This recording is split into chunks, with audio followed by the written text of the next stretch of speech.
we were looking at yesterday that was looking at the question of dunya and akhirah, the comparison of this life and the next life, because it's a question that often arises because we live in this life and we're gearing ourselves towards the next life.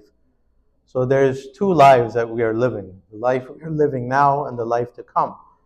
So in many minds, there develops this dichotomy, this comparison. And people often ask the question, how do we divide up our lives? What are the priorities between this life and the next life? So it's often set up in a clash, the dunya and the akhirah. So we were deconstructing this idea and looking at verses from the Quran. We learned many things yesterday, including the fact that the priority is always the akhirah for the believers.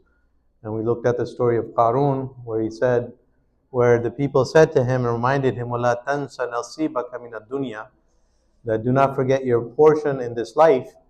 But then we looked at it in the context, what it really is saying, that the believer works for the next life entirely.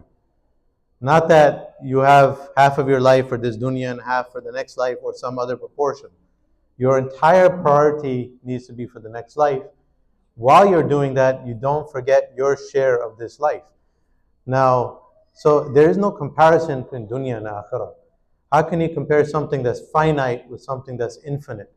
How can you compare the pleasures of paradise with the pleasures that we experience here? One is fleeting and one is everlasting. There really is no comparison. How can you compare the punishment of hellfire with punishments here and trials here on this earth? There really is no comparison. Mathematically, you cannot compare the number infinity with anything else. Anything else, when you divide it into infinity, becomes nothing. So the fact is, there is no real comparison, there's no real equivalence between the dunya and the akhirah.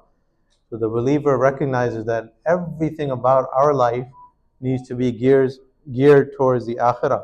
So there's an important verse, كُلُّ نَفْسٍ ذَائِقَةُ الْمَوْتِ. Every single person will taste death. وَإِنَّمَا تُوَفَّوْنَ أُجُورَكُمْ يَوْمَ الْقِيَامَةِ. And then you will see the reward in the next life, Yawm al-Qiyamah. So Allah is reminding us every single human being will taste death, and then you will face the consequences of your actions and be rewarded or punished accordingly. And then Allah says, فَمَنْ زُحْزِحَ عَنِ النَّارِ وَأُدْخِلَ الْجَنَّةَ فَقَدْ فَازَ. Whoever is saved from the fire and enters paradise, that's success. That's the only success for a human being. If you're saved from the fire and you enter paradise. And then Allah reminds us at the end, وَمَا الْحَيَاةُ الدُّنْيَا إِلَّا مَتَاعُ الْغُرُورِ. What is the life of this dunya except مَتَاعُ الْغُرُورِ, enjoyment and deception. So this life is a life of ghurur, or deception. There are many things about this life that delude us. We believe that we're here, we have this illusion of being here a long time. We believe that there is some measure of justice in this world. There can never be justice in this world. As we saw yesterday, the verses, or not yesterday, Surah Fussilat, where people will be gathered and, what's the verse? ثُمَّ يُوزَعُونَ فَهُمْ يُوزَعُونَ. Everyone will be gathered and the judgment will not take place, the hisab will not take place until the awwaluhum, the first of all human beings, and the last of all human beings will come together. Why? Because what we do in this life has repercussions. The good things we do has influence on others, and then they influence others, so we have a share of all that. So how can a person be judged without seeing the entire picture? And how can a person be punished without seeing all the repercussions of those evil actions that the person performed? We will be punished. We will have a share of anything that resulted from our evil actions. So therefore, this life can never be a life of adl or justice. Whatever justice we have in this life is finite, is very fleeting. It's not perfect justice. And the situation of Gaza made that very clear to us. There is no justice in this life. The believers, we don't worry about that too much. If you don't believe in akhirah, then this destroys you morally and mentally, where you're not getting your rights or people are not getting their rights. But the believers, they have a measure of tranquility about them, tama'nina, because they know the story isn't over. The real winners are the shuhada in Gaza, because now they're with their Lord. They have attained success. Because our story doesn't end here, our story continues, and the judgment is in the next life. So it's very, very important to keep this in mind. So the first verse that we shared here is reminding us that this life is ghurur. Now, the next passage I want to look at, continuing this theme, is the passage of Hajj. So the passage of Hajj.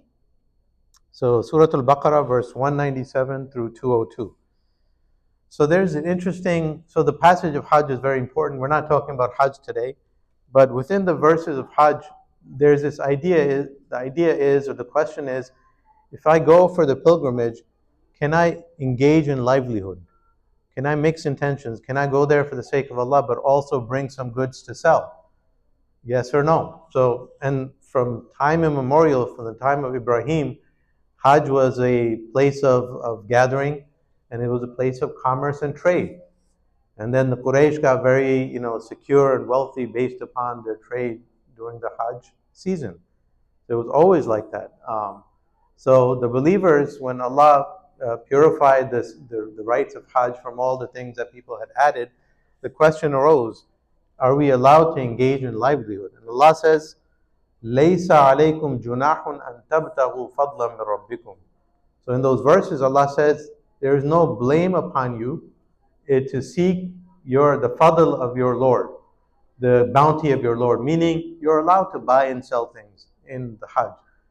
That means even in this Hajj, which is supposed to be for Allah, one of the rights, one of the last pillars of Islam, Allah allows you to work for your dunya, to engage in trade and commerce. And that's what made Quraysh who they were. لِإِيلَافِ قُرَيْشٍ إِيلَافِهِمْ رِحْلَةَ الشِّتَاءِ وَالصَّيْفِ. So Allah reminded the Quraysh that they got wealthy from all their trade that they conducted going north and south in the summer and winter. And then Allah reminds them to be grateful for that. فَلْيَعْبُدُوا رَبَّ هَذَا الْبَيْتِ. So they should worship the Lord of this house that made them very wealthy. So you're allowed to engage in, you can say, something of the dunya in the Hajj. But now if you really look at the verses deeply, that's what we're trying to look at. We're doing a deep dive. What is Allah really saying?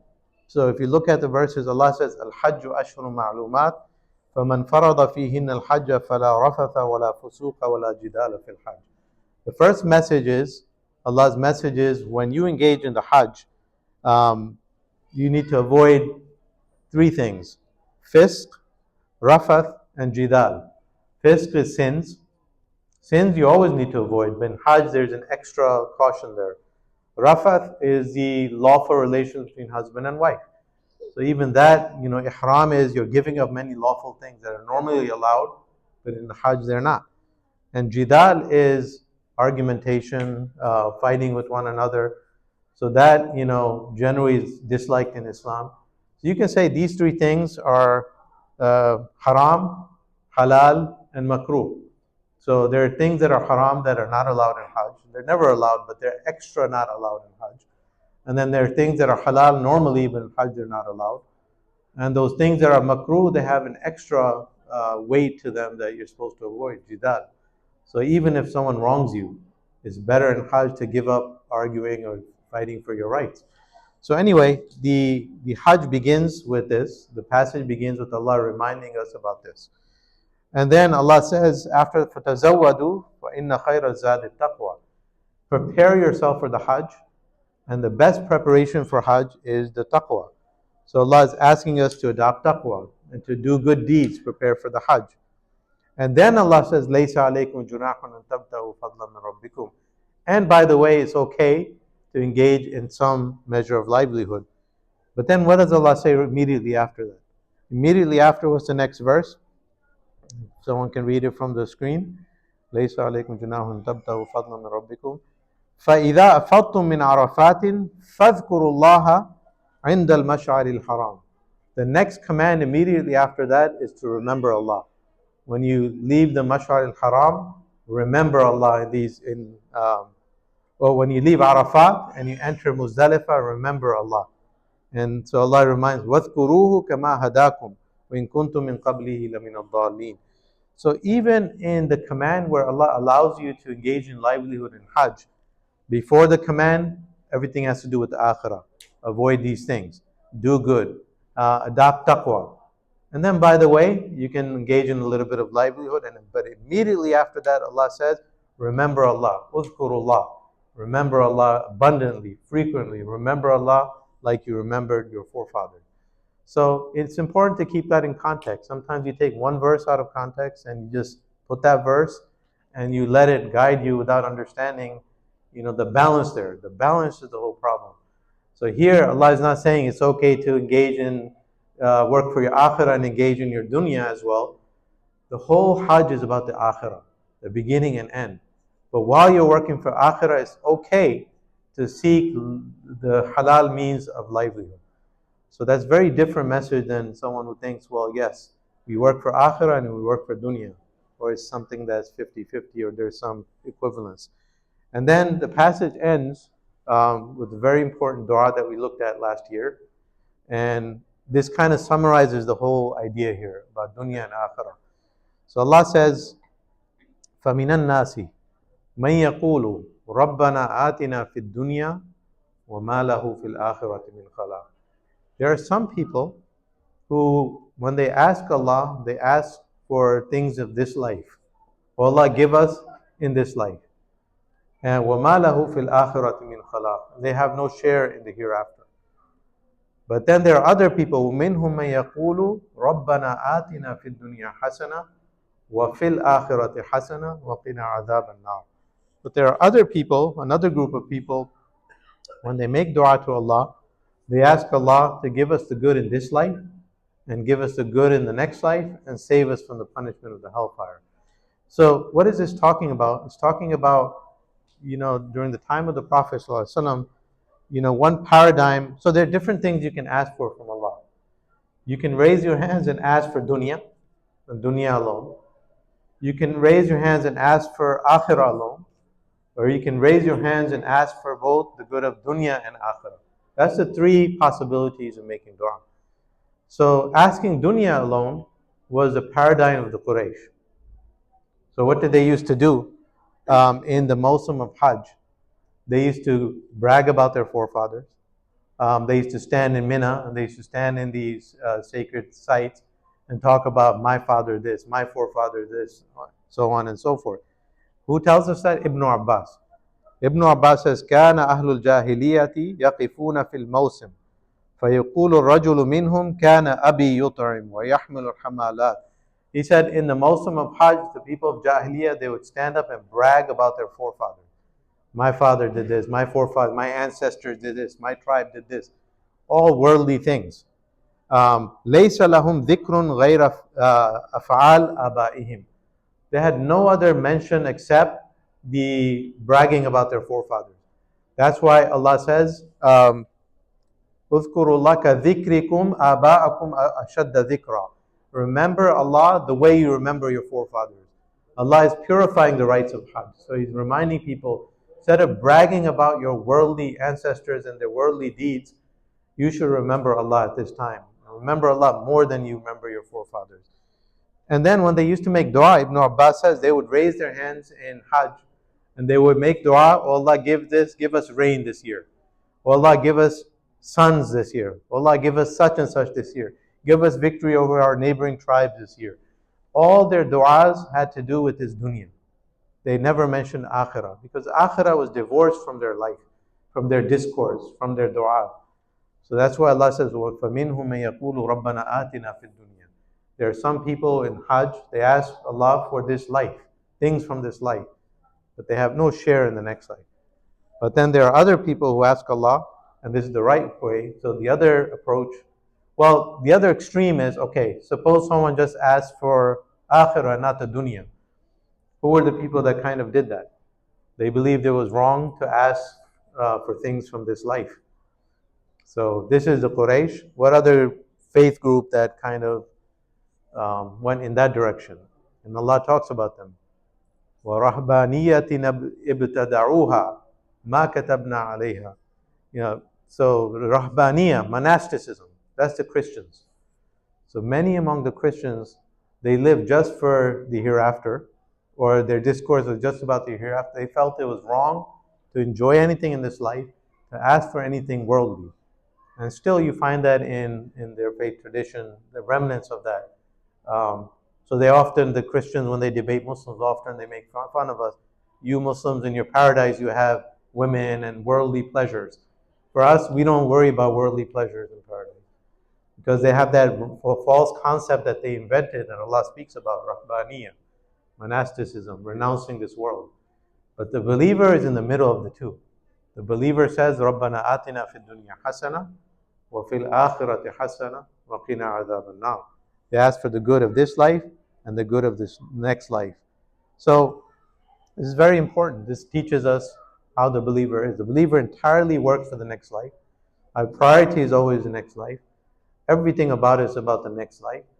But while we're working for the next life, we recognize we have responsibilities. We have, a body to take care of. We have children to feed. We have families to take care of. So we have to take care of them out of obedience to Allah. So that's not really a clash. That's not a worldly paradigm. That's something you're obeying Allah Azza wa Jalla. He asks you to take care of people. He asks you to take care of your family. He asks you to قُوا أَنفُسَكُمْ وَأَهْلِيكُمْ نَارًا. Take care of yourselves and your children and save them from the fire. So there's the responsibility of tarbiyah. So while you're working for the akhirah, there's also that component. The believer knows he has to take care of himself and others in this life. There's a hadith in Bukhari, Sahih Bukhari, where the Prophet ﷺ, he visited عَادَ رَجُلًا قَدْ جُهِدَ حَتَّى صَارَ مِثْلَ الْفَرْخِ. He visited a man who was so sick that he looked like a bird. He was emaciated. He was entirely like malnourished and emaciated. And the Prophet said, أَمَا كُنْتَ تَدْعُو تَسْأَلُ رَبَّكَ الْعَافِيَةَ.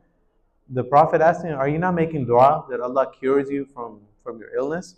Because the illness had gotten the best of him. It was so severe, you could see it on his body. He was going through severe illness. So he said, كنت أقول اللهم ما كنت معاقبي به في الآخرة فعجله لي في الدنيا. He said, my dua was this: Oh Allah, whatever punishment you have for me in the next life, give it to me here and now, so I'll be saved in the next life.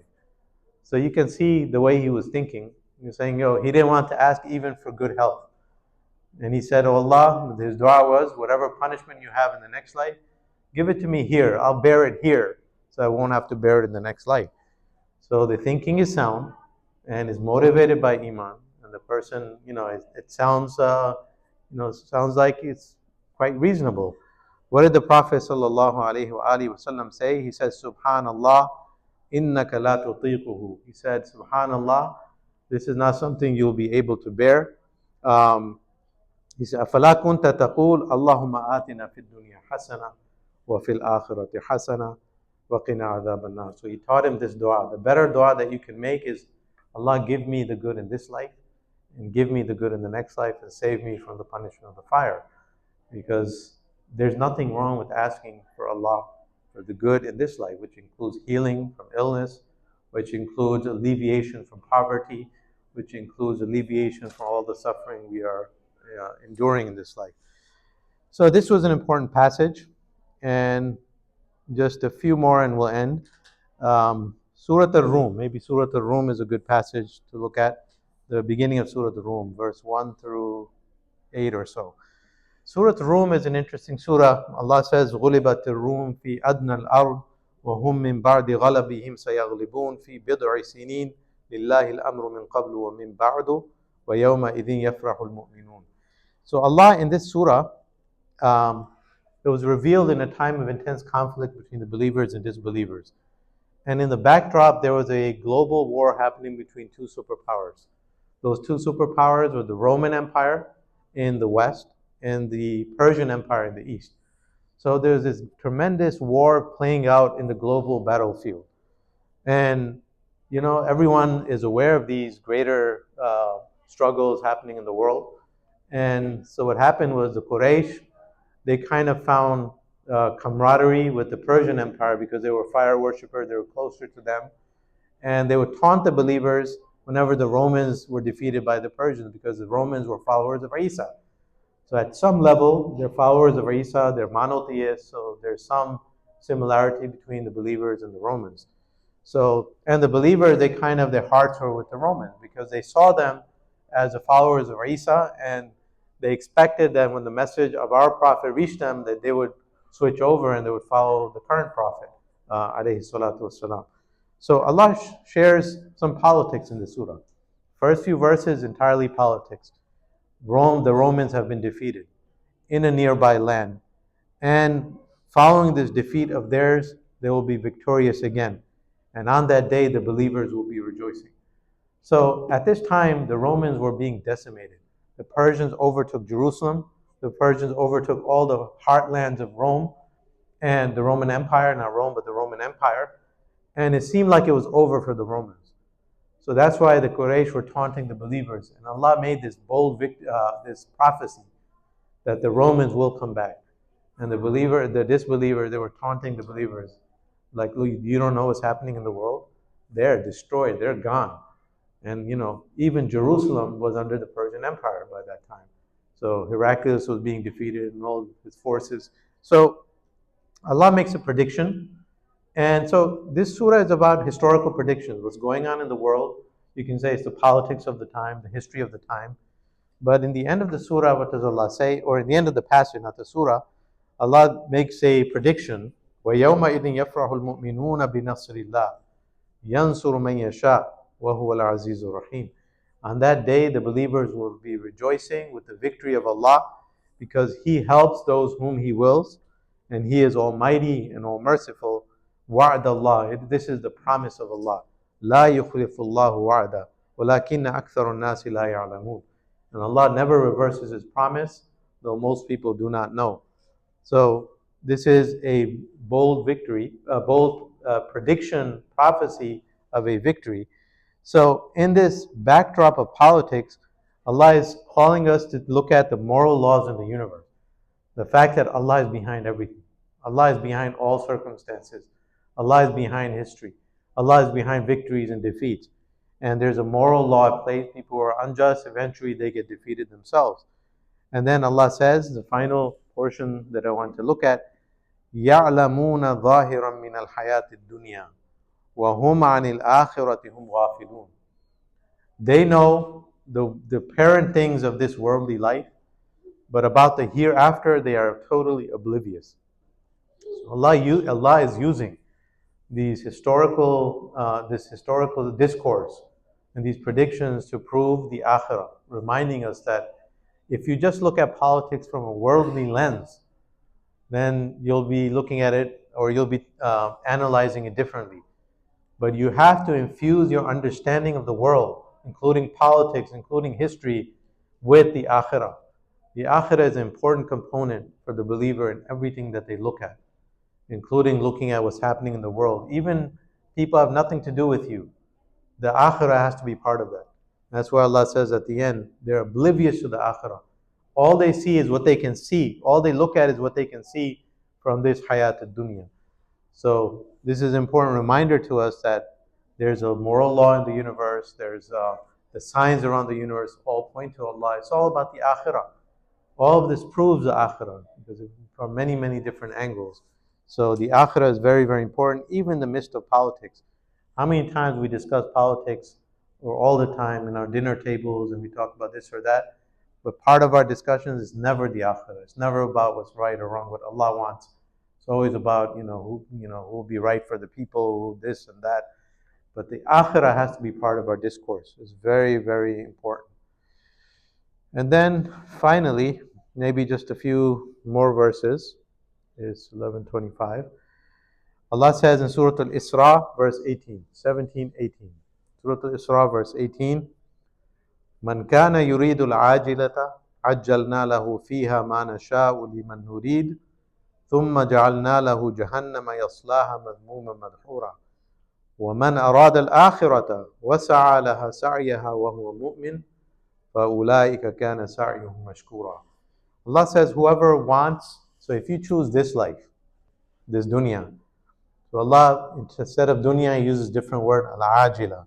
Al-ajila is something that is very fleeting, that is comes and goes very quickly. So whoever desires this fleeting life, we will grant it to them. أَجَّلْنَا لَهُ فِيهَا مَا نَشَاءُ. We will give to them مَا نَشَاءُ لِمَن نُرِيدُ, to whomever you want.